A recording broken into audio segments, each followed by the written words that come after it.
ನಮಸ್ತೆ ವೀಕ್ಷಕರೇ, PR ಅಕಾಡೆಮಿಗೆ ಸ್ವಾಗತ. ತಿಂಗಳಿಗೆ 69,000 ರೂಪಾಯಿಗಿಂತ ಜಾಸ್ತಿ ಸಂಬಳ ಸಿಗುವಂತಹ ಸರ್ಕಾರಿ ಹುದ್ದೆಯ ಡೀಟೇಲ್ಸ್ನ ತಗೊಂಬಂದಿದ್ದೀವಿ. ಇದರ ಬಗ್ಗೆ ಸಂಪೂರ್ಣ ಮಾಹಿತಿಯನ್ನ ತಿಳಿಸ್ಕೊಡ್ತೀವಿ. ವಿಡಿಯೋನ ಕೊನೆ ತನಕ ನೋಡಿ. ಅದಕ್ಕಿಂತ ಮುಂಚೆ ನಮ್ಮ ಚಾನಲ್ ಸಬ್ಸ್ಕ್ರೈಬ್ ಆಗಿಲ್ಲ ಅಂದ್ರೆ ಇವಾಗಲೇ ಸಬ್ಸ್ಕ್ರೈಬ್ ಆಗಿ. ಇವಾಗ ವಿಡಿಯೋನ ಶುರು ಮಾಡೋಣ. ಕರ್ನಾಟಕ ಹೈಕೋರ್ಟ್ ಅಂದ್ರೆ ಕರ್ನಾಟಕ ಉಚ್ಚ ನ್ಯಾಯಾಲಯದವರು ಹುದ್ದೆಗಳಿಗೆ ಅರ್ಜಿಯನ್ನ ಕರೆದಿದ್ದಾರೆ. ಯಾವ್ಯಾವ ಹುದ್ದೆ ಅಂತ ನೋಡಿದ್ರೆ ಪ್ಯೂನ್, ವಾಚ್ಮ್ಯಾನ್, ಸ್ವೀಪರ್ ಮತ್ತು ಇನ್ನಿತರೆ ಹುದ್ದೆಗಳು ಖಾಲಿ ಇದೆ. ಟೋಟಲ್ 101 ಹುದ್ದೆ ಖಾಲಿ ಇದೆ. ಉದ್ಯೋಗ ಸ್ಥಳ ಕರ್ನಾಟಕ. ಸ್ಯಾಲ್ರಿ 19,900 ರೂಪಾಯಿಂದ ಹಿಡಿದು 69,100 ರೂಪಾಯಿ ತನಕ ತಿಂಗಳಿಗೆ ಸ್ಯಾಲ್ರಿ ಇರುವಂತಹ ಜಾಬ್ ಇದಾಗಿರುತ್ತೆ.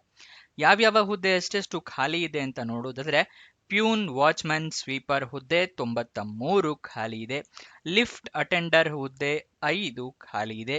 ಅಸಿಸ್ಟೆಂಟ್ ಬೈಂಡರ್ ಹುದ್ದೆ 1, ಟೈಲರ್ 1, ಧೋಬಿ 1. ಟೋಟಲ್ 101 ಹುದ್ದೆ ಖಾಲಿ ಇರುತ್ತೆ.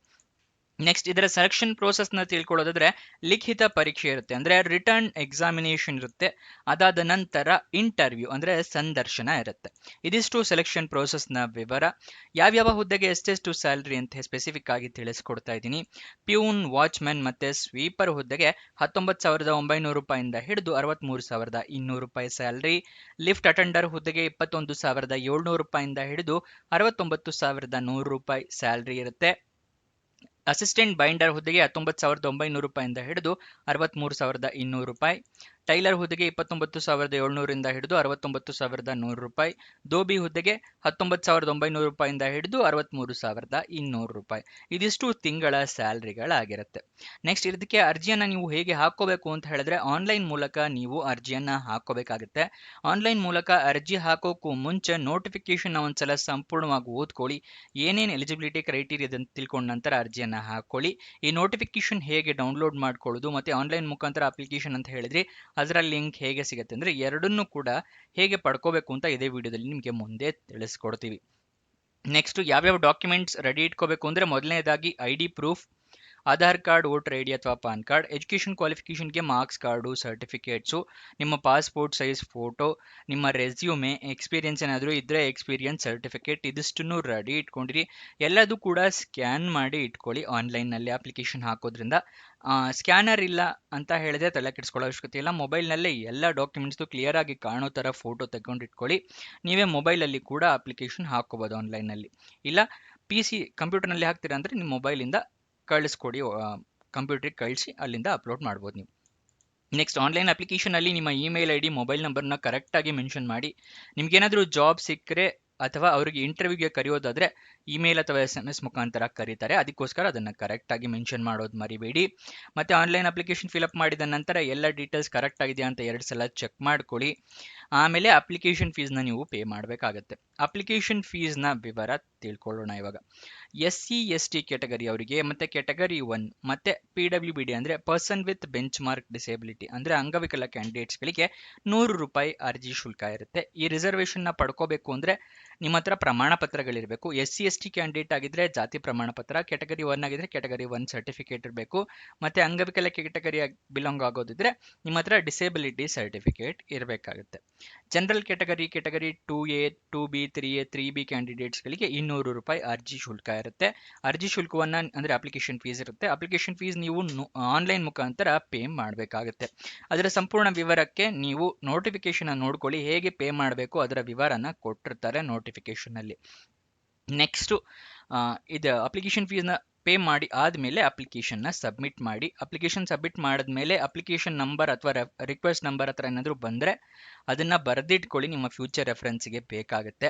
ಅಪ್ಲಿಕೇಶನ್ ಓಪನ್ ಆಗಿದ್ದು 22 ಏಪ್ರಿಲ್ 2026, ಕೊನೆಯ ದಿನಾಂಕ 21 ಮೇ 2026. ಅಷ್ಟರ ಒಳಗಡೆ ನೀವು ಆನ್ಲೈನ್ ಮುಖಾಂತರ ಅರ್ಜಿಯನ್ನು ಹಾಕೋಬೇಕಾಗತ್ತೆ. ಅಫಿಷಿಯಲ್ ನೋಟಿಫಿಕೇಶನ್ ಮತ್ತು ಅಪ್ಲಿಕೇಶನ್ ಲಿಂಕ್ನ ಇವಾಗ ತಿಳಿಸ್ಕೊಡ್ತಾ ಇದ್ದೀನಿ. ಡಿಸ್ಕ್ರಿಪ್ಷನ್ ಮತ್ತು ಕಮೆಂಟ್ ಬಾಕ್ಸ್ನಲ್ಲಿ ನಿಮಗೆ ಎರಡನೆಯ ಲಿಂಕ್ ಇದೆಯಲ್ಲ ಅದನ್ನು ಕ್ಲಿಕ್ ಮಾಡಿ.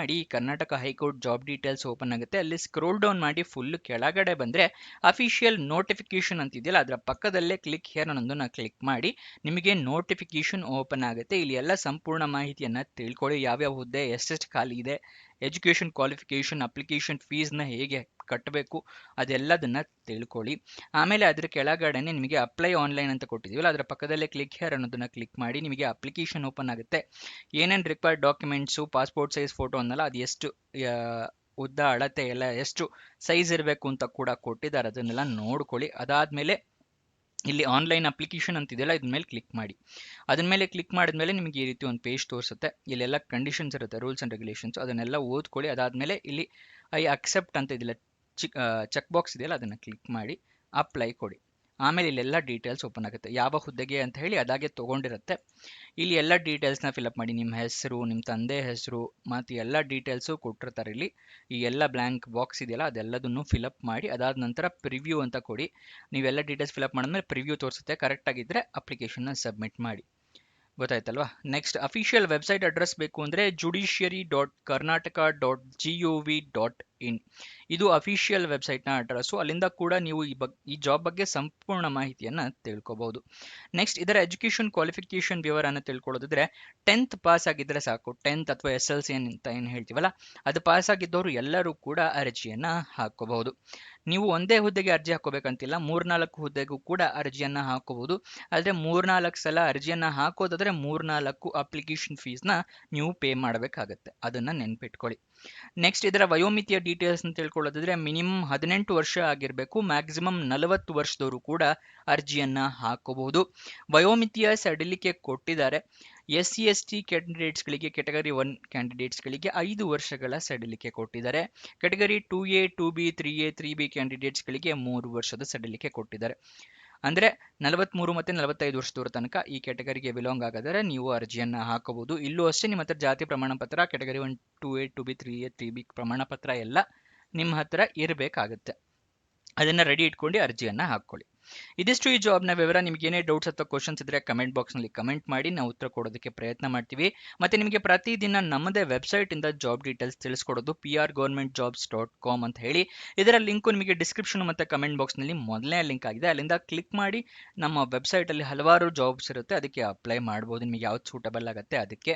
ಮತ್ತು ನೀವಿನ್ನೂ ನಮ್ಮ ವಾಟ್ಸಪ್ ಮತ್ತು ಟೆಲಿಗ್ರಾಮ್ ಚಾನಲ್ ಜಾಯಿನ್ ಆಗಿಲ್ಲ ಅಂದರೆ ಇವಾಗಲೇ ಜಾಯಿನ್ ಆಗಿ. ಪ್ರತಿ ದಿನನೂ ನಿಮಗೆ ಜಾಬ್ ಲಿಂಕ್ನ ಪ್ರೊವೈಡ್ ಮಾಡ್ತೀವಿ, 2-4 ಜಾಬ್ ಲಿಂಕ್ ತನಕ ಪ್ರೊವೈಡ್ ಮಾಡ್ತಾನೆ ಇರ್ತೀವಿ. ಅದಕ್ಕೋಸ್ಕರ ಜಾಯಿನ್ ಆಗಿ. ಇದರ ಲಿಂಕ್ ಎಲ್ಲಿ ಸಿಗುತ್ತೆ ಅಂತ ಕೇಳಿದ್ರೆ ನಿಮಗೆ ಡಿಸ್ಕ್ರಿಪ್ಷನ್, ಇದೇ ವಿಡಿಯೋನ ಡಿಸ್ಕ್ರಿಪ್ಷನಲ್ಲೂ ಕೂಡ ವಾಟ್ಸಪ್ ಮತ್ತು ಟೆಲಿಗ್ರಾಮ್ ಚಾನಲ್ನ ಲಿಂಕ್ ಕೊಟ್ಟಿದ್ದೀವಿ. ಇಲ್ಲ ಅಂತ ಹೇಳಿದ್ರೆ ಈ ವೆಬ್ಸೈಟ್ ಇದೆಯಲ್ಲ ನಮ್ಮ prgovernmentjobs.com, ಅಲ್ಲೂ ಕೂಡ ಈ ರೀತಿ ಪ್ರತಿಯೊಂದು ಪೇಜ್ನಲ್ಲೂ ಈ ಥರ ಬಟನ್ ಇದೆ, join WhatsApp channel, join Telegram channel ಅಂತ. ಇದ್ರ ಮೇಲೆ ಕ್ಲಿಕ್ ಮಾಡಿದ್ರು ಕೂಡ ನಿಮಗೆ ವಾಟ್ಸಪ್ಗೆ ಕರ್ಕೊಂಡು ಹೋಗುತ್ತೆ, ಅಲ್ಲಿಂದ ನೀವು ಫಾಲೋ ಮಾಡ್ಕೋಬಹುದು. ನೀವು ಪ್ರತಿದಿನ ಜಾಬ್ ಲಿಂಕ್ ಪಡ್ಕೋಬೇಕು ಅಂದರೆ ನಮ್ಮ ವಾಟ್ಸಪ್ ಮತ್ತು ಟೆಲಿಗ್ರಾಮ್ ಚಾನಲ್ನ ಫಾಲೋ ಮಾಡೋದು ಮರಿಬೇಡಿ. ಇನ್ನೊಂದು ಜಾಬ್ ವಿಡಿಯೋ ಜೊತೆ ಸಿಗೋಣ. ಬಾಯ್ ಬಾಯ್.